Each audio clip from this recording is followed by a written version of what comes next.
Today's video covers 3 current topics in space exploration as usual. We begin with good news. The second launch of the Super Heavy Starship is imminent, as SpaceX has obtained the necessary permits. In the second topic, we'll explore another static fire test of the RS-25 rocket engine for the SLS rockets. The episode concludes with the relocation of the American PACE satellite, which is now undergoing pre-launch preparations.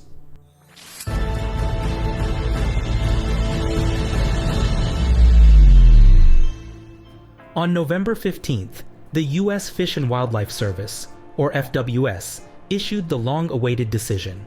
In their report, they stated that the water deluge system for the Super Heavy Starship launch, which floods the launch pad during liftoff, poses no environmental threat. The amount of water reaching the surrounding ecologically valuable saltwater habitats is no greater than during typical rainfall.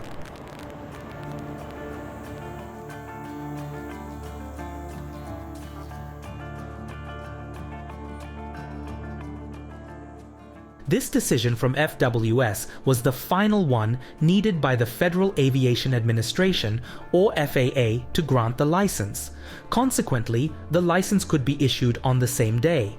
SpaceX wasted no time and within a few hours positioned Starship 25 atop Super Heavy B9.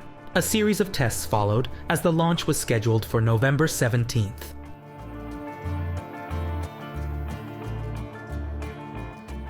However, this possibility vanished on November 16th.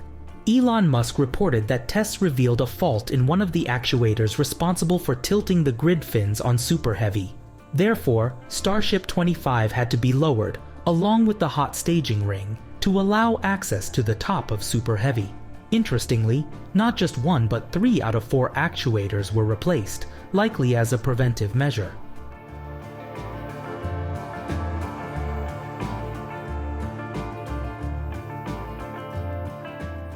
Assuming no further issues arise, the launch could occur on November 18th at 13 o'clock Universal Time. However, the Saturday launch window lasts only 20 minutes, so even a minor delay would push it to Sunday.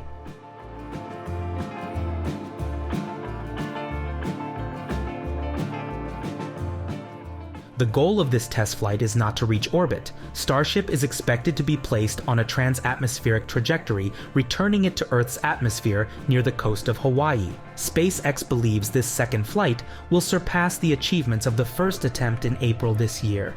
Each test mission provides valuable insights for the development of this fully reusable space transportation system.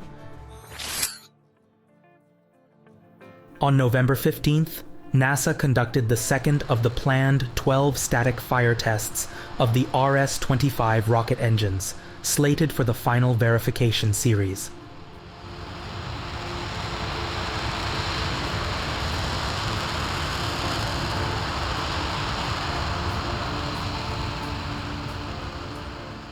The RS-25 engines for the initial 4 SLS launches are repurposed from the Space Shuttle era.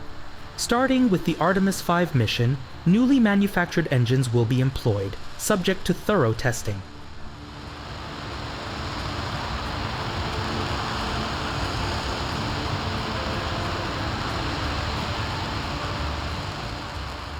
The new RS-25 engines are manufactured using methods that engineers couldn't have imagined during the production of old engines. Technological advancements over the past decades have taken a significant leap forward. The new engines, for instance, incorporate 3D printed components, allowing for a substantial reduction in the number of parts, manufacturing time, and ultimately, the cost of the engines.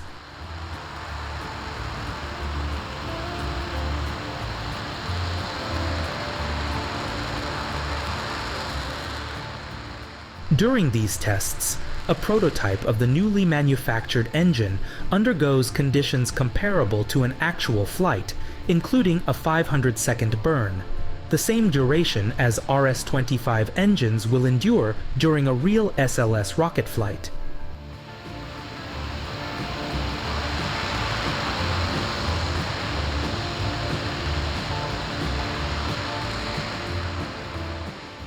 The motor is closely monitored by cameras and various sensors throughout the test. The collected data assists NASA experts, as well as Aerojet Rocketdyne and L3 Harris, in evaluating the engine's behavior across different phases of the test, from ignition through various thrust levels to a safe shutdown.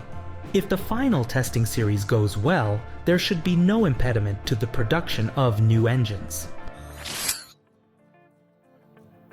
At the end of January next year, the American satellite PACE, standing for Plankton, Aerosol, Cloud, Ocean Ecosystem, is set to embark on its journey to orbit.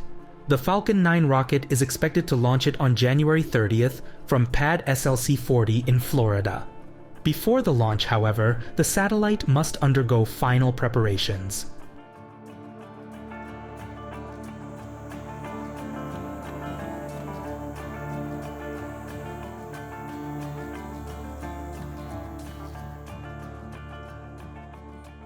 On November 14th, the valuable cargo arrived at the Astrotech facility in Florida. A large truck brought the transport container with the PACE satellite. The satellite's construction took place at NASA's Goddard Space Flight Center in Maryland. The journey covered almost 1,400 kilometers.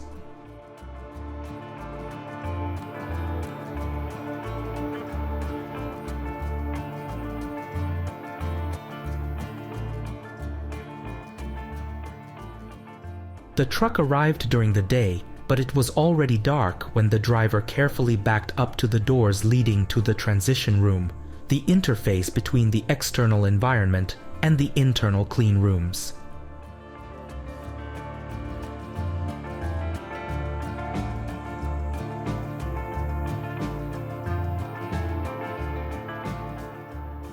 On November 15th, engineers began unpacking the satellite.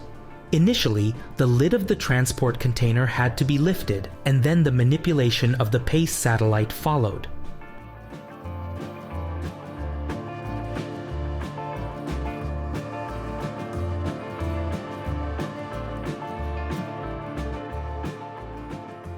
The satellite will undergo initial checks to assess how it handled the journey to Florida.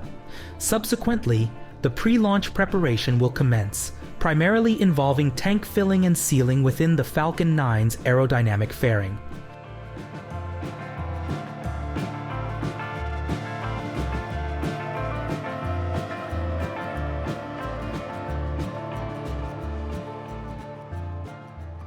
At launch, the PACE satellite will weigh almost 1,700 kilograms and will be placed in a polar orbit at an altitude of 676 kilometers.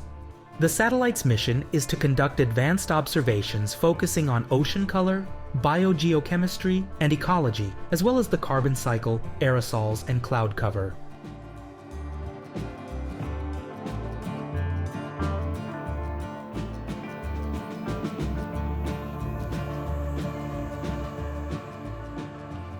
The collected data will help scientists better understand the conditions for phytoplankton development and may provide solutions to improve air quality.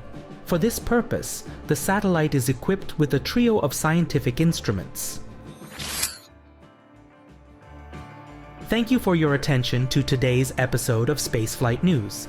We are delighted in your interest in space news, and to ensure you do not miss future episodes, kindly consider subscribing to our channel. Additionally, you can find other interesting news on our profile on social network X, formerly known as Twitter. The link can be found in the video description.